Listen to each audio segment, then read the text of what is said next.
तुमच्या हक्काचा आवाज आजचा महाराष्ट्र। दौंड तालुक्यातील कुरकुम औद्योगिक वसाहत मधील JP laboratories plot number A76 या कंपनीत एका कामगाराचा केमिकलने भाजून गंभीर जखमी झाल्याची घटना घडली।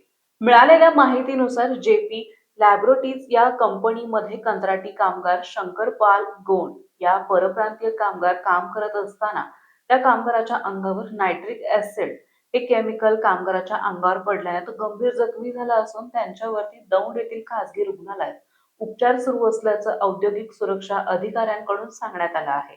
संबंधित कंपनीमध्ये 7,000 लिटरच्या 2 टाक्या होत्या। त्यामधील एका टाकीमधून केमिकलची गळती होत होती। त्यामुळे एका टाकीतून दुसऱ्या टाकीमध्ये हे नायट्रिक ऍसिड केमिकल पाईपच्या साहाय्याने स्थलांतरित करत असताना तो पाईप देखील लिकेज असल्याने सदरचे केमिकल हे त्या कामगाराच्या अंगावर पडल्याने तो कामगार गंभीररित्या जखमी झाला असून त्यावरती एका खासगी रुग्णालयात उपचार सुरू आहे। सदर घडलेल्या कंपनीमध्ये औद्योगिक सुरक्षा अधिकारी यांनी पाहणी केली असून संबंधित कंपनीमध्ये घडलेल्या अपघाताबाबत तपास योग्य ती कारवाई करून असे औद्योगिक सुरक्षा अधिकारी यांनी सांगितले।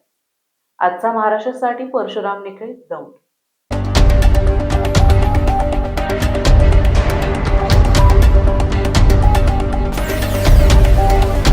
तुमच्या हक्काचा आवाज आजचा महाराष्ट्र।